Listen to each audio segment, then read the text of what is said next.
The House Committee on Economic Competitiveness will come to order. Would the clerk please take roll? Chair Hoadley, Here. Representatives Bonak, Here. Outman, Harris, Here. Bagol, Here. DeBoyer, Here. St. Germain, here, Grant, here, Rixey, here, Tate, Here. Kofia. Here. Mr. Chair, you have 10 members present. You do have a quorum. Great, thank you. Representative DeBoyer makes a motion to approve our April 17th, 2025 committee meetings. Being no objection, the minutes are approved with unanimous consent. Today, the House Committee of Economic Competitiveness will hear testimony from Representative Jason Woolford on House Bill 4516 that makes some changes to the Michigan Employment Security Act. And then after that, we have some others that would like to speak as well. But if Representative Woolford would like to come up and begin, we'd be happy to hear from him.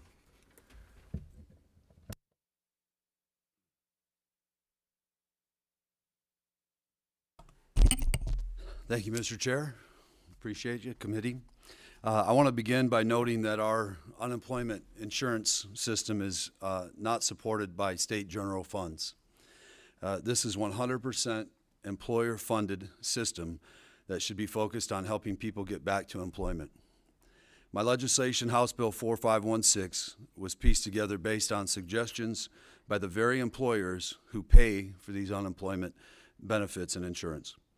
These employers are frustrated because it appears that work search requirements for claimants established in law are not being followed or vigorously enforced.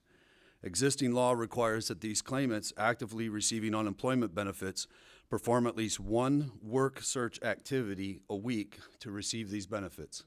Can you imagine? Just one. You're not working. I don't know what you're doing, but you only have to check in once a week to search these. So these activities range from contacting an employer about a job, such as submitting an application or scheduling an interview, setting up a new account on mytalent.org, LinkedIn or Indeed, and attending a job search seminar / workshop or a job fair. Unfortunately, many of these recipients of unemployment benefits circumvent the system by something called ghosting employers. They schedule an interview, which allows them to comply with the existing work search requirements, and then do not show up for the interview without giving prior notice of need to cancel or change the time. Or they're hired for a job, but then simply do not show up for work on their very first day. Because they will have communicated their acceptance of the job, they're complying with the work search requirements and still qualify for the unemployment benefits that Michigan employers pay for.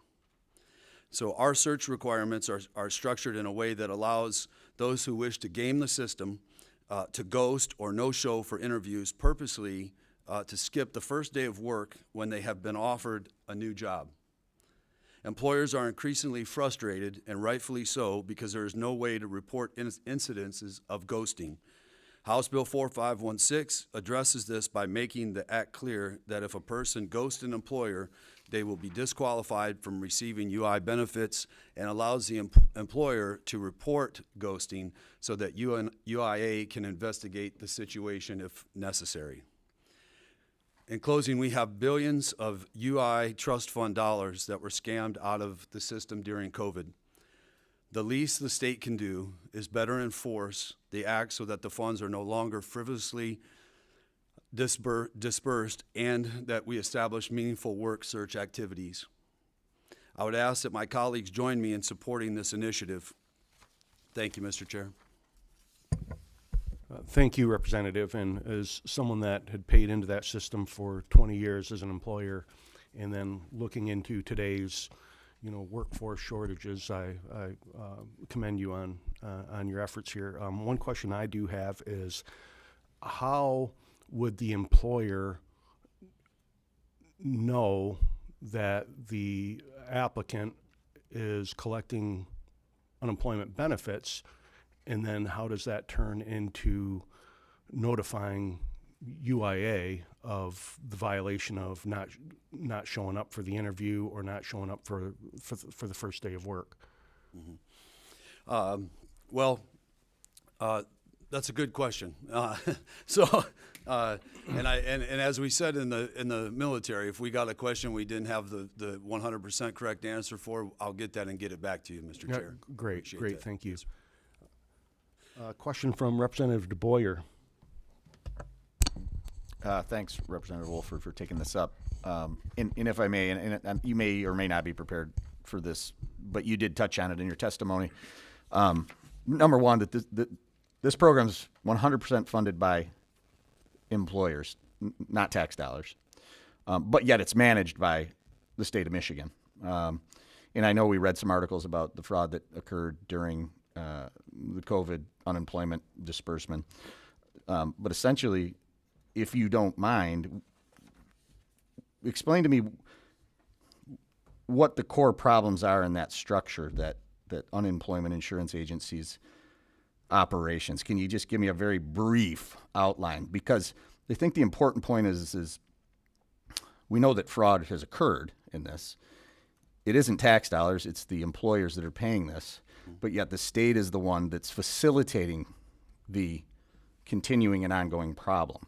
Would you mind just touching on that issue that exists and why these kinds of things need to be put in place to rein in that state agency that is I mean, I'm not trying to be disparaging, but is, allowing or at least facilitating the ability for these people to commit fraud. Would you mind touching on that a little bit? Yeah. I know it's a little off topic, Chair, but.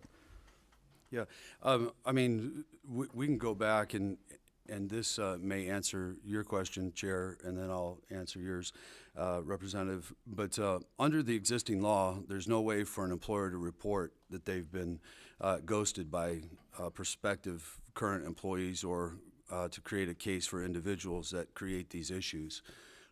So this is creating a way for them, the employer, to report these. I've had employers tell me time and time again in our district, and I know it's happening around the state, where, and I'd like to see legislation or something done on this as well, where they're coming in, they have employees coming in, they need workers, as we can all see.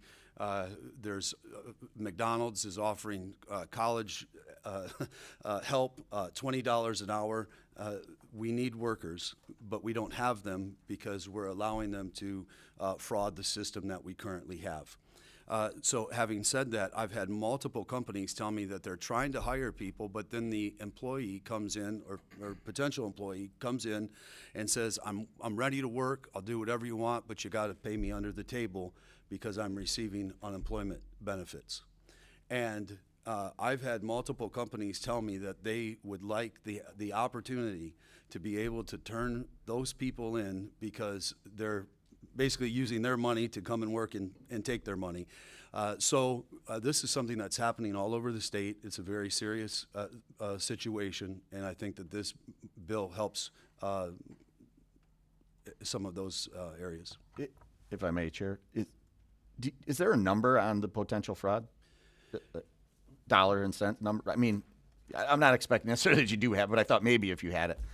Yep. Well, I just came from my committee on oversight, and so I'm trying to get my mind from there to here. But just in benefits through DHHS, they're saying that it's hundreds of millions of dollars of fraud in those programs. So I could see this obviously in every other pod that we have spilling over into hundreds of millions of dollars at a very minimum. So this obviously will not be a fix-all, but it will be something that will help save potentially hundreds of millions of dollars. Yeah. Thank you. Representative Grant has a question. Thank you. I just want to make sure that I'm understanding some of the process here and just the clear definitions. So I know what my kid means when they say ghosting, but how is ghosting defined specifically? Mm-hmm. Well, I read it in my opening statement. Yeah, if you so- can clarify for me, that would be great. Thank you. Yeah, absolutely. So ghosting is exactly what we talked about, where these individuals will do exactly what we talked about. They will show up one day for work, and then they won't show up again, and then they can get benefits, right? And the same is on the other case. So that's in essence what ghosting is. I mean, I guess I don't know how much more simpler I can say Okay, what so- it is. I'm sorry. So this can only be reported if they show up one time and then never show up again, or is there other?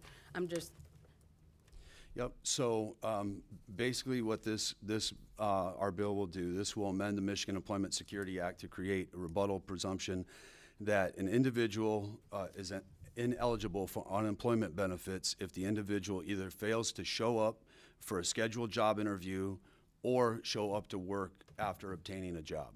Those are the two main keys here, Okay. or points. And if there is a misunderstanding or someone is wrongly reported, is there an appeal process in place? Say I missed that interview, but actually my childcare fell through or my car wasn't working, and so I'm reported for this. What is the appeal process for someone? Well, I will say a prospective employer may notify the agency of the individual's failure to appear for a scheduled job interview through a secure internet secure internet site that's been established in Section 32B, which will answer that. Also, if someone fails to report for work is scheduled without notification for 2 consecutive days during the first 90 days of employment is where this will kick in. So someone would have 48 hours or more to call in and let them know what's going on in their situation. Thank you for the clarification. So 48 hours for the interview portion and for the I've accepted the job and I haven't shown up. Yeah, so what I'm saying is that you have 2 days of consecutive days that you miss. Within those 2 days, you should be able to pick up a phone and tell your employer what's going on. This is Awesome. if they do not, no show, no call. Understood. Thank you. Thank you. Thank you. Representative Kofia.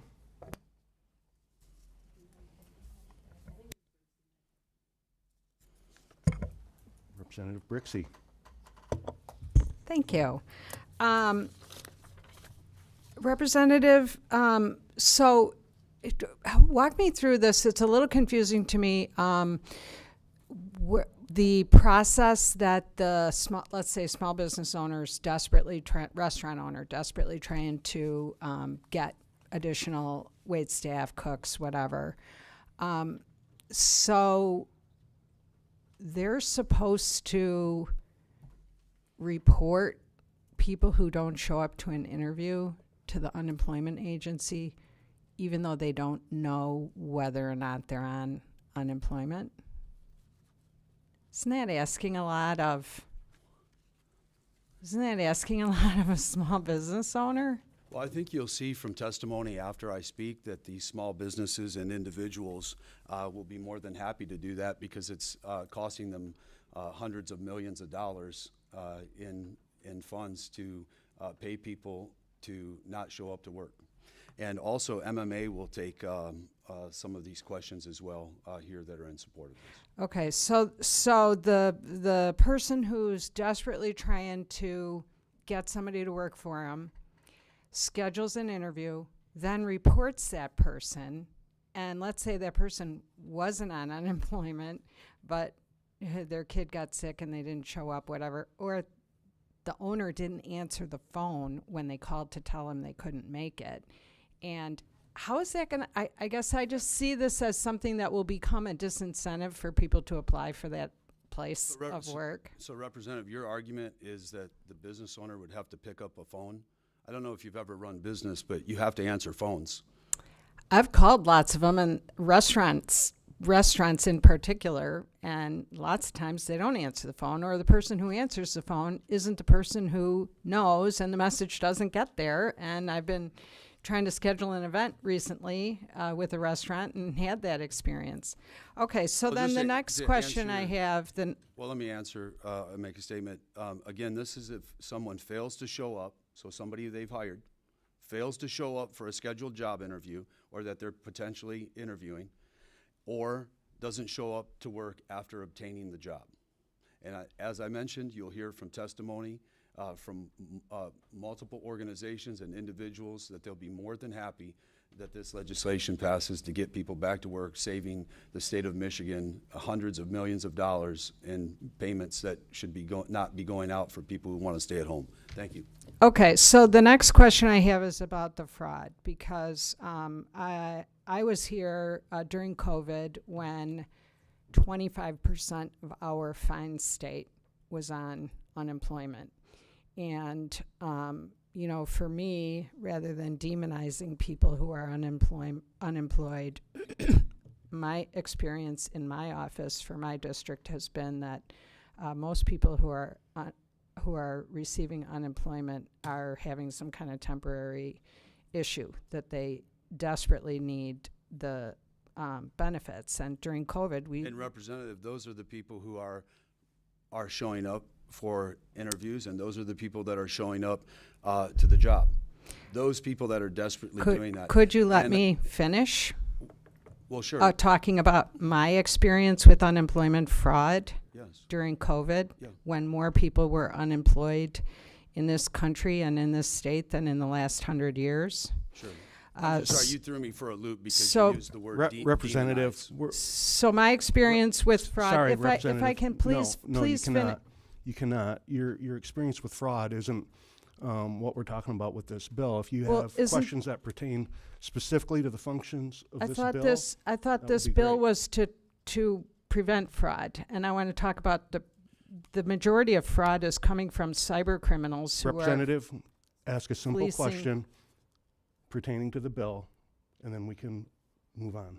Thank you. Mr. Chair, if I may, the representative talked about our fine state during COVID. On my committee of state and local affairs, we have found that during COVID, we had received federal money in the tune of $40 billion. And when we say federal money, all of us that are working have a line item on our taxes that say the federal tax that we pay. So this is our money, but $40 billion that came back to the state of Michigan. Out of that $40 billion, and this is already admitted by the Department of UIA, that they have found $10 billion of fraud. $10 billion. Now, we believe that it's going to be double by the time we're done with our investigation. And so this is fraud from syndicates, from gangs, and from individuals. So we have a real problem here. This is the same exact thing that's spilling over into every single area of taxpayer money, and this will help put an end to it. It's very simple. Very simple. There are two things.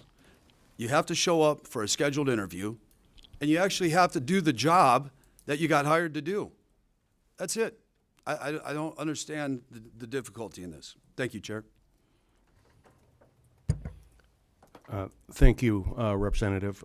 There being no other questions here, we are going to take testifying in favor from Dave Worthams from the Michigan Manufacturers Association.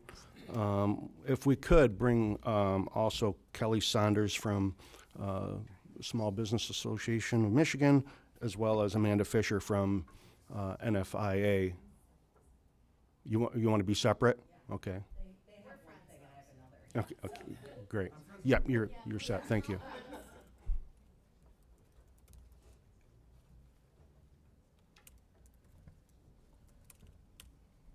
Go ahead and begin when you're ready. Good morning, Mr. Chairman, members of the committee. My name is David Worthams. I am the Director of Employment Policy for the Michigan Manufacturers Association, and I'm very happy to be here to support House Bill 4516. And I think my comments and Kelly's comments will answer some of the questions that were coming from members about the details of how this will work. For years, employers have been frustrated with the inability of the UIA to resolve issues of enforcement of our state's unemployment system. which, as members have noted, is 100% funded by employers through payroll taxes. Our frustrations revolve around the need to have increased accountability of the eligibility criteria, especially considering recent actions that have increased and extended the level of benefits at a time when our employers have been experiencing shortages in the workforce and have thousands of well-paying jobs that are available. Our frustrations are amplified even more as we watched the UI Trust Fund decrease from over $4.5 billion the day before the pandemic was declared in Michigan to less than $797 million over the course of the pandemic. While we do note that the fund is just now at $3 billion, but this is now 5 years after the fact. It's taken that long to restore the health of the fund. The last push for an increase in benefits or the discussion on extension of benefits began in 2023 with the convening of two separate unemployment work groups. The UIA Modernization Work Group, convened by then UIA Director Julia Dale, of which both Kelly and I were invited to be a part of, along with others, folks from the business communities and from the labor sector. And also at the same time, a benefits work group convened by State Senator John Cherry. I was privileged to represent MMA on that particular work group. And as we had the discussion on benefits, and I raised the frustrations that were coming from the business community, we believed that we needed to tackle the issue of the enforcement of criteria eligibility before we could have a very serious discussion about the level of benefits. That is a number one issue coming from my members, and I'm sure that you will hear from other associations. It's a number one issue coming from other members as well. The existing law, as Representative Woolford has explained, allows for basically a weekly check-in. Have an interview, report that to UIA. If you've received a job offer, you turned in an application, you've posted your resume, let UIA know, those types of things. What many of my members are experiencing are folks who have scheduled interviews, no-show those interviews, report to UIA that they have scheduled the interview, and that they continue to receive benefits. It is arguably not a good faith work search effort as described in the law, but the law is written in a way that we need to tighten this up. The law does not allow for employers to report instances of ghosting. And while, yes, an employer will not 100% be sure that the person they've scheduled an interview with is on unemployment, there is no way to communicate a potential scam to UIA today, and that is what the bill attempts to do. And so I've crafted this language and shared it with both work groups that perhaps this is a way that we can address this frustration that many employers are experiencing. In fact, I even shared that language with folks from the Michigan Poverty Law Project. Unfortunately, in 2023 and 2024, they never gave any response to the language I crafted. You can't have a good conversation if it's only coming from one side. And unfortunately, in this workgroup process, we didn't have that good conversation that might have been able to help address some of those more technical issues. Hopefully, as this bill moves forward, we can have that conversation. At this point, I want to turn over to my friend Kelly, who can tell you even more about the instances and the frustrations that folks are having with ghosting, and then I can close it up with more technical questions if you have. Yeah, so thank you, Mr. Chair and members of the committee. Thank you for having us here today to talk about an issue that has been at the forefront of small business owners' minds for years. I'm Kelly Saunders, Vice President of Policy and Engagement at the Small Business Association of Michigan, and we are 33,000 members strong, the largest state-based small business association in the country, and proud of the deep entrepreneurial spirit that is seated here in Michigan. So back in 2023, SBM formed an unemployment insurance task force to address concerns and issues within the UIA after a long and tumultuous experience with COVID. And that ended up ravaging the UIA Trust Fund to nearly broke. The UIA, again, is 100% employer-funded system, and we know the pivotal role that UIA plays in our state to support those who do not have work under no fault of their own. But safeguards within the system to make sure that the claimants are seeking a new path forward and available and suitable work is of the essence to a healthy and vibrant economy. And small business owners today say that one of their greatest challenges is finding talent to fill their respective open roles. So connecting claimants to these positions is imperative for both employers and future employees. In 2023, the SBM UI Task Force, which you all have the report I brought to you today to have in reference, stated that ghosting is one of their biggest challenges within the system without the ability to report back to the UIA on this chronic issue. The number one recommendation back in 2023 and still to this day is that the UIA needs to create the ability to share with applicants a no-show. The number one recommendation back then and still to this day is that the UIA create the ability to share when applicants no-show or refuse offers to ensure accountability related to work search and work availability requirements. Furthermore, information sharing across the spectrum of the process is necessary to identify trends and provide supports to those who may be experiencing barriers or issues to employment. In our 2024 summer survey to our membership, 1 year after the task force report, when considerations were being made to increase UIA benefit weeks and benefit amounts, the resounding message to the legislature was not until the trust fund is restored to pre-pandemic levels and there's accountability within the system to report no-shows and refusal of job offers in a 3-to-1 margin. Unfortunately, that did not happen. And here we are in 2025, finally, the bill is addressing the very issues that our small business owners have stated back in 2023 and today. So we do support this legislation, and we look forward to working with you in order to advance it. And I'll turn it back to Dave. Again, friends, the bill itself addresses these concerns by directing UIA to modify the MyWAM system and its successor, MyUI, to include a way for employers to communicate missed interviews or missed first day of jobs in order so that UIA can investigate those issues and see if there was indeed a lack of good faith effort to comply with the criteria. The last thing that I will add is, with an understanding that things happen, we included language here that creates a rebuttable presumption. It is a rebuttable presumption that there's not been a good faith effort. But because there's that rebuttable presumption, that does give someone who had an issue with childcare, who had an issue with a car, or whatever the case might be, who had to miss an interview and could not communicate that ahead of time, you can still have the ability to say, this is what happened, I am doing a good faith effort, and that gives them the ability to defend themselves. It's almost like an affirmative defense, in other words. And I think that will help address some of those situations of, are we being too aggressive against folks who just made an honest mistake or had life happen to them. So with that, I think we're ready for any questions that you have. I look forward to answering those questions, and I ask that you do report the bill favorably to your colleagues in the full Michigan House of Representatives. Thank you both for your testimony. Seeing no questions, I just need some clarification. UIA, that is a state organization? Okay. Correct. Yes, Okay. it is a part of the Department of Labor and Economic Opportunity. Okay, thank you. we have another question from Representative Brixey. Thank you, Mr. Chair. Thank you for your testimony. I have 2 or 3 questions. So the first question is, we're hearing, and I'm looking in your report that you cited about how big of a problem ghosting is. Where are the numbers and like the receipts on that? Do we have that?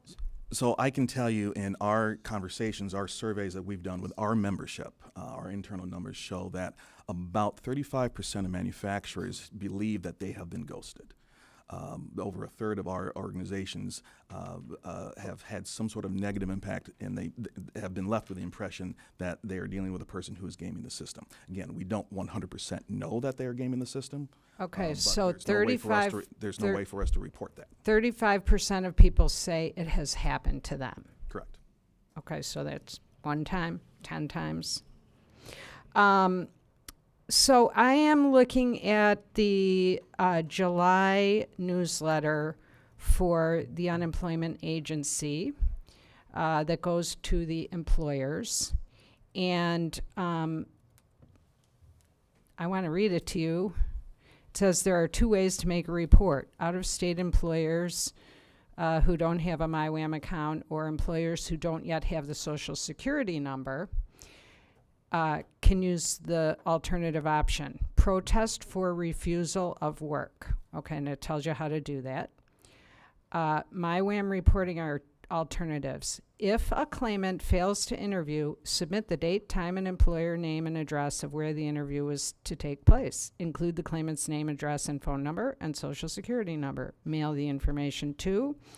So we already do this. The problem that you're not seeing there, ma'am, is that the onus is on the employer who's being charged for the unemployment benefits. This is not the employer who is making the interview or has scheduled the interview. There is no connection between the employer who's doing the interview and the employer who's being charged. If an employer who's being charged believes they have evidence of something going on, they can report through MyWAM. But there's nothing that connects it to the actual employer who's being interviewed. That's the gap that we need to close. Somehow we need to connect Wait, that. so this is all about employers who are paying unemployment for an individual to go after their former employees?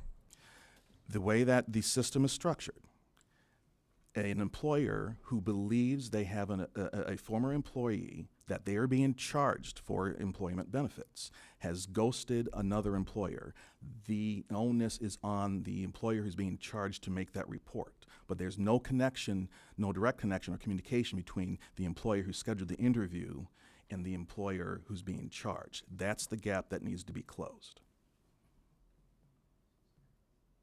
Again, so the July newsletter shows the process, and you're saying this is the process for the person who's been ghosted. No, that's the process for the person who's being charged for the employment benefits. When you let somebody go, Then how does someone who lets someone go knows where the claimant was going to interview? that's the gap we're trying to address.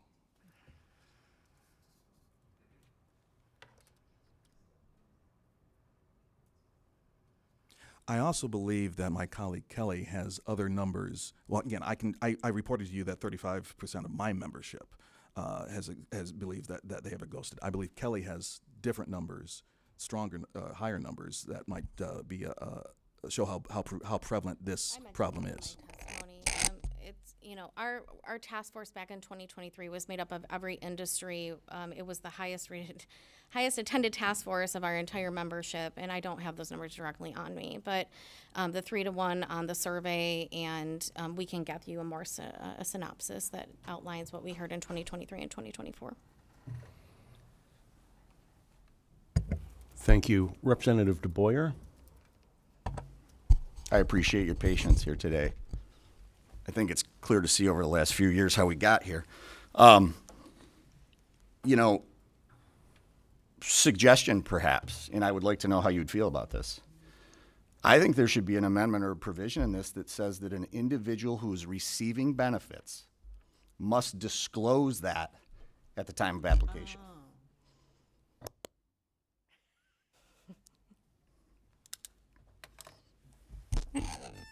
For you, Mr. Chairman, to the committee, that's a very aggressive way to go about it. I think that's worthy of discussion. I don't think that's one that will probably at the end of the day be one that I think most folks will go with, but I think it's worthy of discussion. I would say that the gap that we're trying to fill, that's very clear to me, with this legislation really garners its value when the employer that's being ghosted knows that they have a violator in front of them, right? The problem is that the employers are the ones that are paying the tab, but they have no input on the oversight. There's where that failure occurs. And by pointing the threat of law at the employer and saying, you must do this, but then giving them no opportunity to understand that they literally could have a person in front of them or had a person in front of them that is a ghoster, there's where the gap is at. That's the gap. Yeah, and I think it would have been helpful in 2023 and 2024 when I first crafted this language and put it out for comment to have that conversation. But unfortunately, during that time frame, part partially probably because of the political makeup of the legislature was quite different than it is now. That conversation never was had. And that was something that my membership found very disappointing, that we could not get any feedback on how to find the quote-unquote compassionate way to close that gap.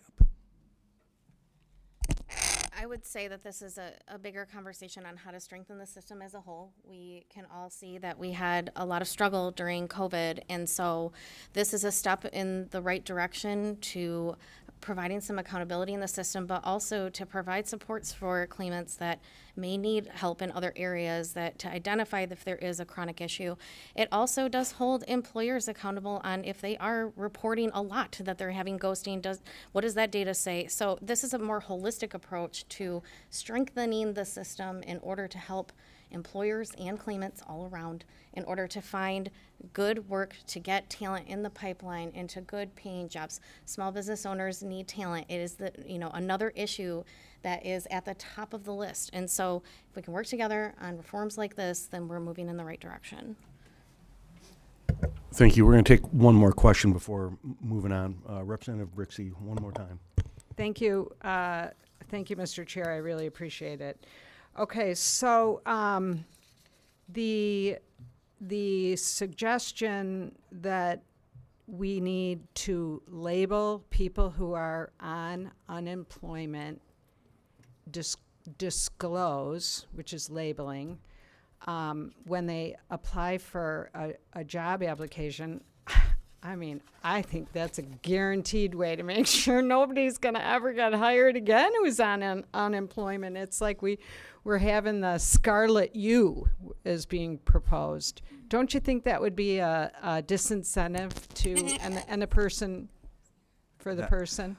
Through you, Mr. Chairman, to the representative, I think that is a mischaracterization of what we are proposing here. No, what our colleague proposed. And I'm not getting in between you and your colleague. Okay, so a final question about the actual bill that you crafted, and you said you crafted it last cycle. So were you a representative last cycle and you dropped it? I was invited by your colleague, State Senator John Cherry, to write language. I'm a former policy staffer. I've been on this in the legislature for years, so I'm familiar how that works.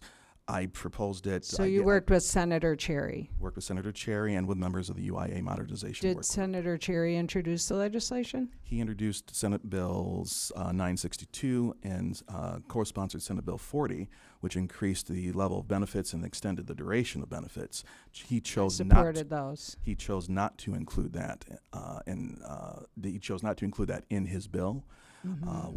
What has communicated to me is because there was no feedback from the Michigan Poverty Law Center, he wasn't comfortable in including that.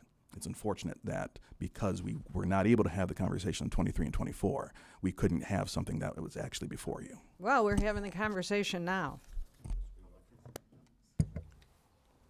Great. Representative Kofia? Thank you, Mr. Chair, and thank you so much for your testimony. Thank you, Rep. Woolford, for bringing this forward. So I just wanted to go back. We're talking a lot about dialogue that happened last session and some of the updates to the unemployment laws in Michigan. And one piece that I think is really critical for us to pull out, when the representative gave his original testimony this morning about what is required of folks on unemployment in order to be in good standing. The statement was made, and correct me, Rep. Woolford, if I got this wrong, but I think you said 1 activity a week, that is required. Did I get that right? Okay. So one of the things that I think is just important for us all to realize and remember is that the legislation that we passed last session, which is now Public Act 238, actually bumped it up. And so the requirement is now 3 activities a week, job interviews, et cetera, not 1. And I wanted to make sure that as you are looking to update our unemployment legislation, that you were, because I realize you weren't in the legislature last session, that has been changed, and that was something that we passed last term, actually increasing the number of required activities to 3, not 1. So, and I'll just add, Mr. Chairman, really quickly, while I'm have the opportunity, I come from a really rural area in northern Michigan, and I know there are all kinds of issues you mentioned, internet, job interviews. What I hear from a lot of my folks who are struggling and they're on unemployment is we don't have reliable broadband. I don't know if that's an issue in your part of the state. And transportation, we have pretty limited public transportation, so things like car breakdown. We also are in a childcare desert, 3 children for every childcare slot. So we have some pretty serious challenges sometimes for folks who are in good faith trying to seek new employment. So, but the 3 required per week is in the law that we just passed last term, and I think that's a really important piece of this discussion. Thank you. Mr. Chairman. Go ahead. I just want to reiterate that in the language in the bill that provides for the rebuttable presumption, I think in the cases that you've mentioned about, life, basically, real life. I think the inclusion of rebuttable presumption is important to make sure that those opportunities to explain those situations are a part of the process. Yeah, Representative, you bring forth some valid concerns. And in the task force report from SBAM, we did say that there needs to be a more concerted effort to understand where the person lives, to allow for the ability, whether it's online to check in or to go to an office, because that can be very difficult. That does need to be shaped around the claimant in order to provide that ability. And we've talked about that at SBAM. We have that with seasonal employees as well. And so there's an understanding that all those factors in life play into it. And we're not here to demonize anyone. Small business owners feel demonized themselves often, and so we really need to work together to find good solutions in order to make sure that our talent is in the workforce, and that's why we're here today to talk about this bill. Great, thank you. We're going to take one final question before moving on to Amanda. Representative Harris, please. Thank you, Mr. Chair. Just so the committee can kind of wrap their heads around it, because some may be familiar, some may not be familiar. So if somebody is currently receiving unemployment benefits and the onus is on them to accomplish the 3 activities a week, when they go to search for a job or have a job interview, how do they verify with UIA that is actually happening? Is this a self-reporting feature? Is this something that employer is required to verify? I know like 30 years ago, the employer had to sign off, right, that there was an interview or a job application given, and they would report that back to UIA. But what is it now? So on the claimant side of the system, they are allowed to take a screenshot of if they're having an email conversation with an employer that shows that they've scheduled the interview or things like that nature. They can take a screenshot of that email or forward that email to UIA and include that on their side. If they have updated their resume on My Talent or on Indeed, they can take a screenshot of that and include that. Those types of things. Those are things that are able to be submitted on the claimant side of the MyWAM system. Mr. Chair, quick follow-up. Right ahead. Really quick. So, in your experience, do you see any issues with fraudulent activity with that self-reporting versus does UIA go back and verify any of those with employers that actually occurred? So in our conversations this would have been a modernization work group meeting at the very beginning. I think March in 23, they kind of walked us through that process and how some of that happens. I think you have some very good people working at UI trying to do their best with that. That being said, I think it is possible, and then maybe this goes back to the cybersecurity issue that some of the other members have mentioned. It is possible for those things to be faked. For those things to be scammed, but anything is possible. But I think without having an additional communication from employers to indicate maybe something is off here, it makes it an even more challenging situation for UIA to investigate. Which I think this bill probably takes care of some verification aspects. So thank you for being here. Thank you, sir. Thank you both. All right, next. We have independent testimony from Amanda Fisher. They were on the task force, I wasn't, so. Start when you're ready. Thank you, Mr. Chairman and members of the committee. My name is Amanda Fisher. I am the state director for NFIB here in Michigan. That's the National Federation of Independent Business. We represent small and independent businesses in all 50 state capitals and Washington, D.C., and we've been doing that for over 80 years. And on behalf of our over 11,000 members here in Michigan, we're delighted to support House Bill 4516. I just want to touch on a few things because I don't want to repeat a bunch of testimony that's already been had, but I echo a lot of it. But again, I don't know if you've heard, but on the unemployment insurance system is completely 100% employer funded. And I'm never going to stop saying that because people don't realize it and they forget. So when the trust fund was decimated, it was up to employers to make that up. And how they pay that is a tax per employee. And it's experience rated, so if you use unemployment more, then your rate goes up, or if you have more claims, your rate goes up. So I think, again, these things are important we're discussing one small part, but it's important to understand how unemployment insurance works. And so the problem is it's kind of a cyclical thing. If the trust fund gets decimated, taxes go up, and then there's less incentive to hire employees because you're paying the tax per employee. So that's just important to remember. Regarding this specific bill, I can tell you I have so many members that continue to report job applicants not showing up, or they've hired someone and then they don't show up for their first day of work. I actually have a member who probably would come and tell you about this, that someone came and interviewed and said, "Oh, I'm just doing this so that I can report that I had activity and collect unemployment insurance." I mean, some are that brazen. Not all. And I don't want to paint the broad brush, because there are people that through no fault of their own lost their job and they want to find a new job.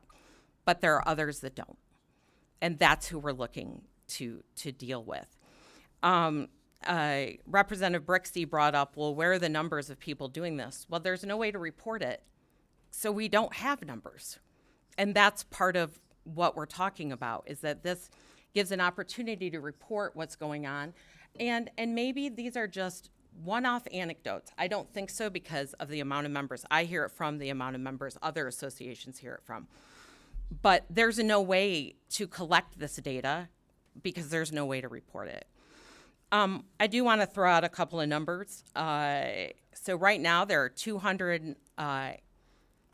about 200,000 open positions in Michigan. And we have 34% of our members report job openings that they can't find labor for. What's really interesting to me, so I dug into the unemployment insurance numbers that are on their website, on their database. If you want to, I don't know, have something that will help you fall asleep, if you're not a numbers person like me, you can check that out. But since 2022, we've gone from 12% to 32% of claimants exhausting their benefits, which means they've been on it for the 20 weeks, which will go to 26 weeks starting when the legislation went into effect at the beginning of April. So again, I think that this is something that can help hold folks accountable. We reference the legislation that passed at the end of the year, and that is seeing benefits going from $362 to $445 this year, and then to $530 next year and $614 the following year. That's a huge increase. And the unemployment insurance newsletter also indicated that employers should be ready for tax increases because of that starting next year. And so again, this isn't in a vacuum. This is a part of a greater, the system isn't segregated. So I wanted to kind of touch on those things.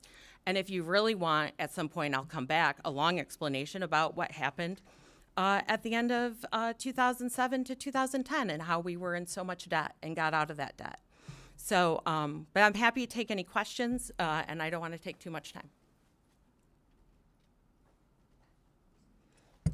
One question, Representative Bonak?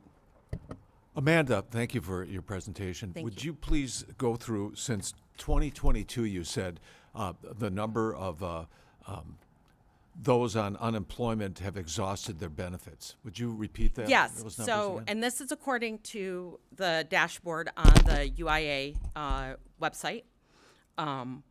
So if it's wrong, you have to blame them, not me. Exhausting benefits in 2022, it was 12%. And in 2025, earlier, I think it was February, March, it's 32%. So that's a pretty significant increase of people that are staying on their benefits the entire time they can. Thank you. One thing, Amanda, we had mentioned COVID, we've mentioned the fraud here. Have your members seen any unilateral raises in their experience rate for those that are experienced with dealing with UIA? Is the employer pays in based on basically their usage of the system. And you talked about depletion of that fund. Has there been, I guess, actions from UIA of I guess, changing those experience rates to unilaterally without the experience rate? I have not heard that. I think the biggest issue we had because of post-pandemic was when benefits were supposed to come out of the non-chargeable account, but employers' accounts were being charged. And it took quite a bit to get that accomplished through UIA. So then they had to spend the time protesting, and then they had to spend the time, arguing and fighting. And so I think that is the bigger issue. That reminded me, though, of a comment that Representative Brixey made that I wanted to comment on. My employers would be delighted to take the time to report people that ghost them, because it wastes their time when that happens. And they just want to hire people. And I know a lot of my members, because a lot of my members are 10 employees and less, they want to find good people. And if those people if they call and go, listen, I'm struggling, I really want this job, but this happened, a lot of my employers are going to work with them. But the problem is there is no communication at all. There's just no communication. And so it's not even like, oh, that person's blowing it off, just no communication. Great. One question from Representative Brixey. Thank you, Mr. Chair. So if someone applies, let's say somebody's looking for work and they apply for a bunch of jobs, right? I know that my own kids' experiences and some staffers here in the House of Representatives' experiences are, you apply for jobs and maybe you interview and you never hear anything. Nothing. You don't hear back. Like they hired somebody else, but they don't bother telling you. So let's walk through this with me. So if someone applies for a job and let's say they had 10 interviews and they had one job that they really wanted and that was their second interview and they took it, they're going to ghost you because they got the job they wanted. Well, You think that doesn't happen? so It's an employee's market right now, not an employer's market. Anyone who wants to get a job can get a job right now. Well, I would argue that if you accept a job or accept an interview, then you should report back. An employer is not required. I mean, it's not. You it's should, not but you don't according think to it the has to UI go both system. ways?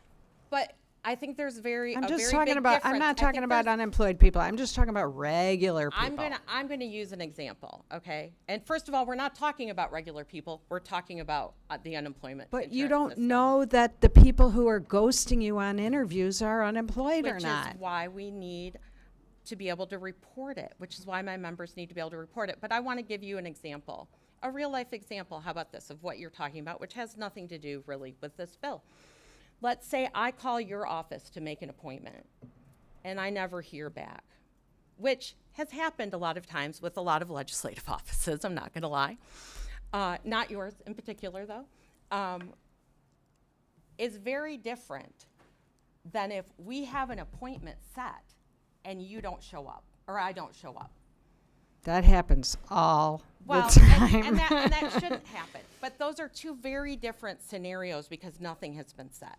But again, that has nothing, that really is greater than this bill. This bill is about being able to hold people accountable Right. who either are accepting a position and not showing up, or are going ahead and not communicating with their employer or prospective employer, that they are no longer can receive unemployment insurance claims. They can go ahead they can do whatever they want to. But so this is my about being able to accept experience claims. with real people on unemployment has been that the challenges go both ways. So during COVID, I had thousands of calls trying to help people because, of course, when a quarter of your state's population is unemployed, the system can't handle that, right? It wasn't built for that. It had been neglected for a long time, and no state was able to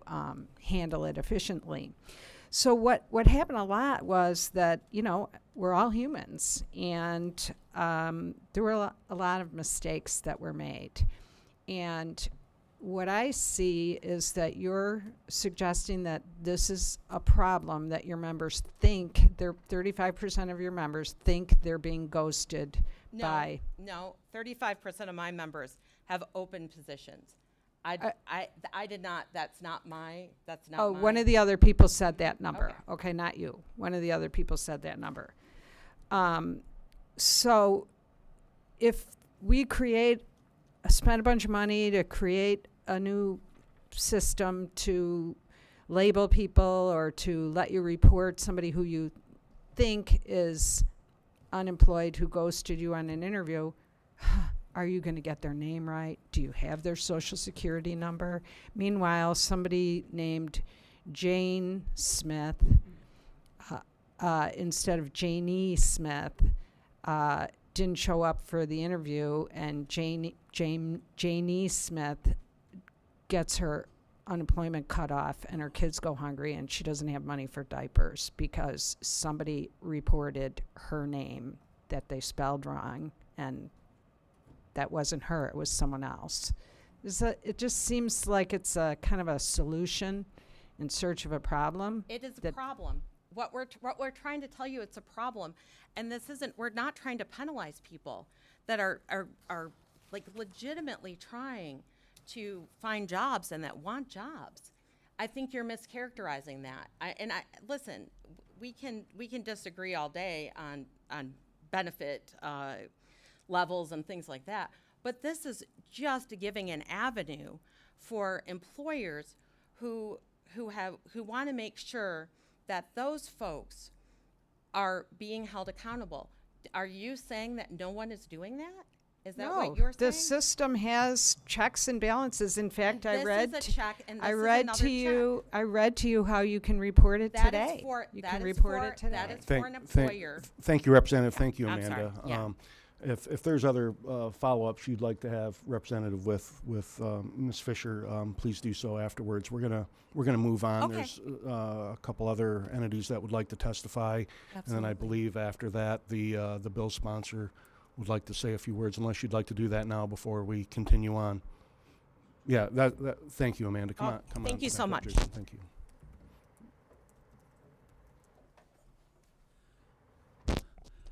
Mr. Chair, through you, I'd like to respond to Representative Kofia.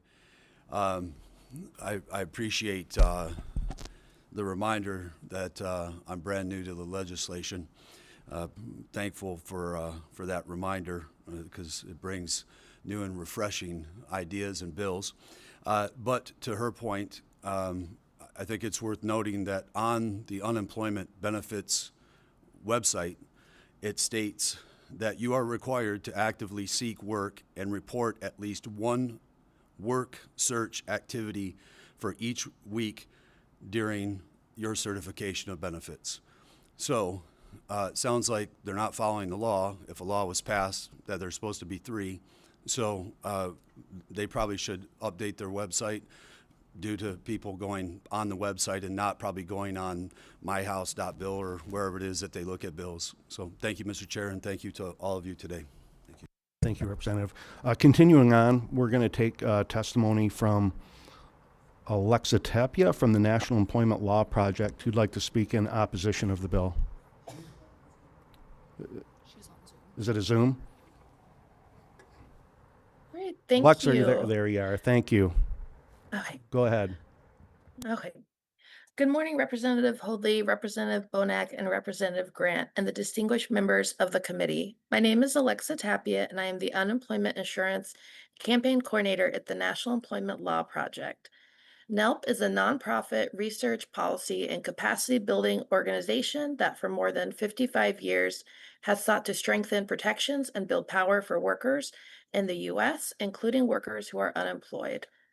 I am speaking today in opposition to House Bill 4516, which would cause a burden on the state agency and workers alike. At a time of increasing unemployment, as a likely recession nears, adding another intensive fact-finding mission to the Department of Labor's plate would risk contributing to overwhelming the agency. Unemployment insurance staff already contend with an overcomplicated web of eligibility checks, a web that is so complex that on average it takes up to 2 years to fully train staff. It is nearly impossible to add staff to readily meet demand during an economic downturn. Currently, Michigan is struggling to meet federal timeliness standards for processing claims. As of April 2025, the state only issued first payments on time in 3/4 of cases. This is 10% below the federal standard. This means that workers could be struggling to support their families while they wait almost a month to receive the benefits they are entitled to. Adding another layer of red tape would risk increasing the delay for payments and pull agency staff for more mission-critical efforts. Beyond the administrative burdens, this bill is overly punitive to workers. Sometimes life happens. Childcare falls through, you get sick, your car breaks down, etc., and you are unable to attend work or an interview. Providing notice to an employer or prospective employer is an important best practice. However, being unable to notify a prospective employer in time should not mean losing your UI benefits. That could mean that workers could lose their homes or their ability to buy food for their families simply because they could not get to their phone or email in time. Overly restrictive criteria for accessing UI compensation could also deter or prevent jobless workers from accessing benefits. Already, only 21.9% of unemployed workers in Michigan receive UI benefits. This means more than 78.1% of unemployed workers in Michigan are not getting any support from the system designed to support unemployed workers. This is particularly worrisome at a time when the unemployment rate is climbing amidst looming recession threats, leaving workers, businesses, and the state unprotected and unprepared. It's imperative to dedicate efforts to improve recipiency for workers, not to deter workers from applying by way of overly punitive systems. By continuing to add so many different hoops workers must jump through, we risk undermining the very purpose of UI. UI is a powerful economic stabilizer and anti-poverty tool that is intended to provide economic security to workers and their families between jobs. If we continue to chip away at this program, that is, the remaining 21.9% of recipients, it will not work. It will not merely be workers and families that will suffer. Local and state economies will too. I respectfully urge legislators to vote no on HB 4516. Thank you for your time. We have one question. Representative DeBoyer. Where are you located at? Excuse me? Where are you located at? Where's your organization located at? Yes, I'm currently in New York. Thanks. So you mentioned looming recession as one of your fact-finding bases. Tell me about the data pointing to the looming recession. Sure. We just actually had the newest claims this morning, and we're seeing some of the highest unemployment claims that we have seen since 2021. And current trends show that we are seeing increasing levels of unemployment.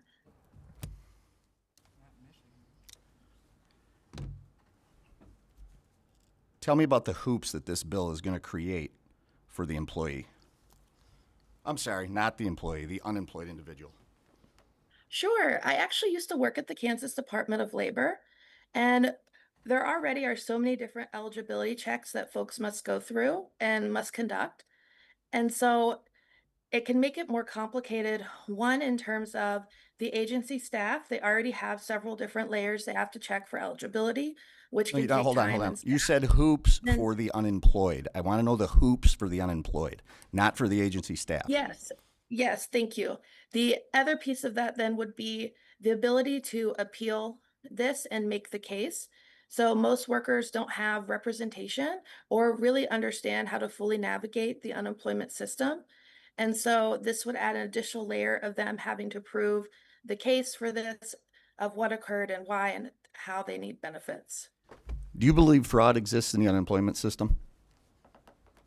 I'm sorry, can you repeat the question? My sound is, I think, a little low here. Do you believe that fraud exists in the unemployment system?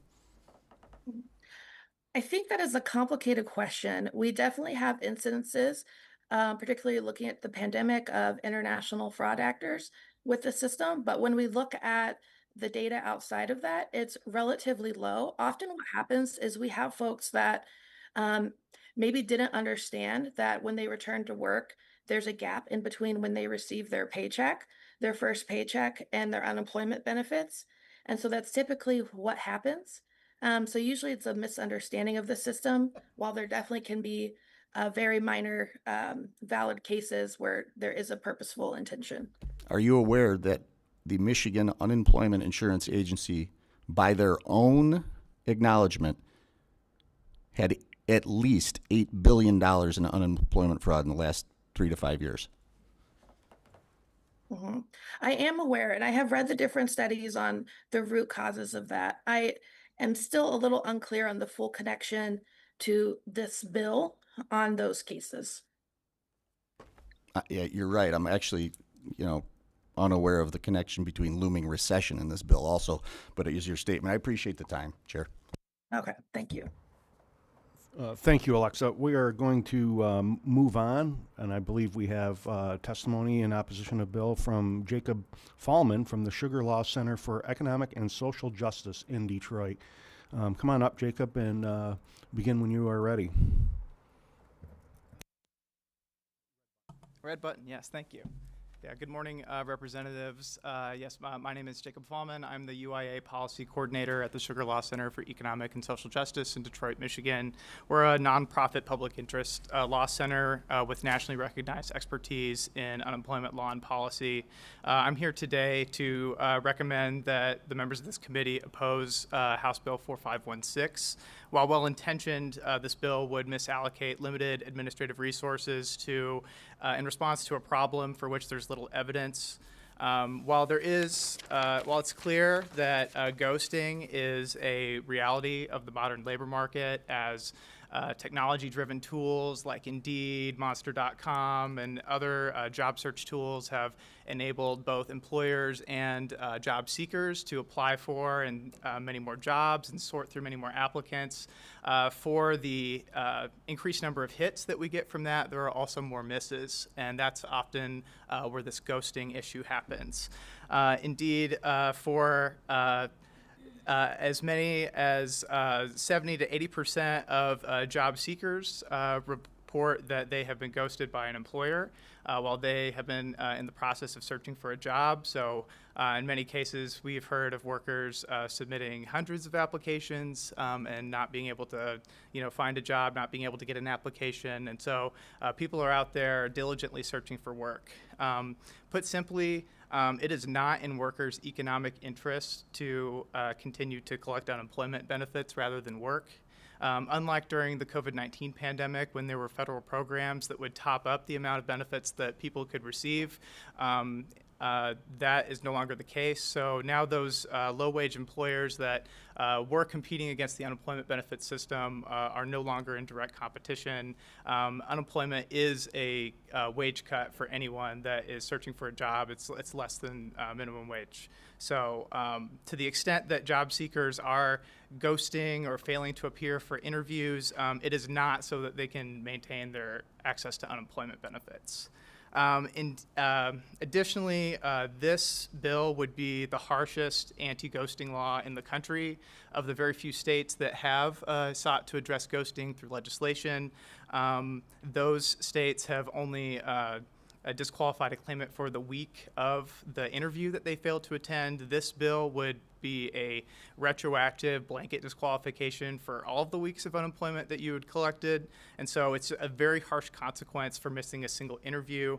Additionally, unlike any other state, this bill extends to past when you have already gotten a job. So for the first 91 days after you've gotten a job, if you miss 2 consecutive days of work, this would also disqualify you from benefits.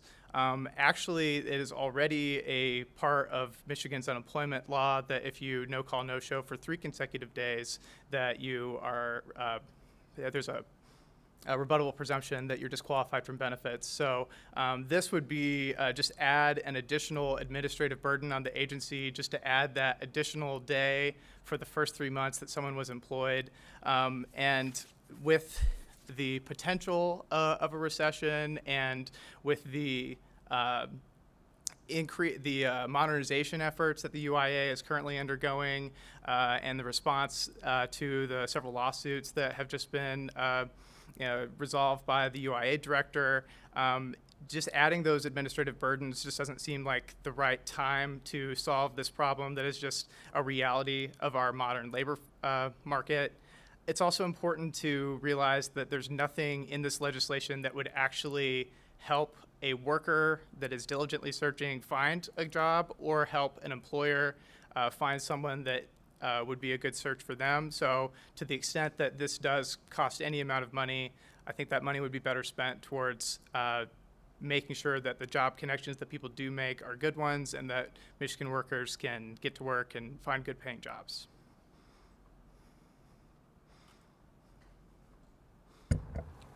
Great. Thank you, Jacob. Being no further questions, we're going to read in some cards. All right. They wish to speak? No. Not wishing to speak, but in support of the bill is John McNamara from the Michigan Restaurant and Lodging Association. Also, in support of the bill, but not wishing to speak, is Adam Majestic from the Detroit Regional Chamber. In support of the bill, but not wishing to speak, is Taylor Alpert from the Michigan Health and Hospital Association.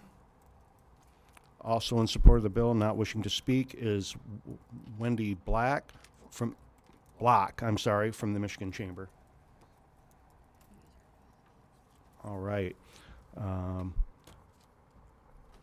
Opposition of the bill, but not wishing to speak, is Ellie Jordan from the Michigan Poverty Law Program. Also not wishing to speak in opposition of the bill is Rachel Richards from the Michigan League for Public Policy. Also in opposition, not wishing to speak, is Robert George from the Michigan Labor District Council.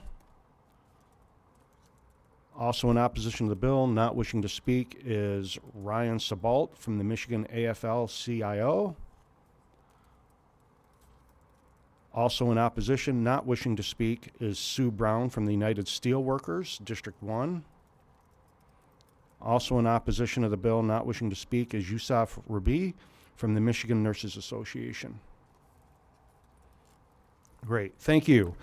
And being no further questions, and Representative St. Germain makes a motion to excuse all absent members. Seeing no objection, all absent members are excused.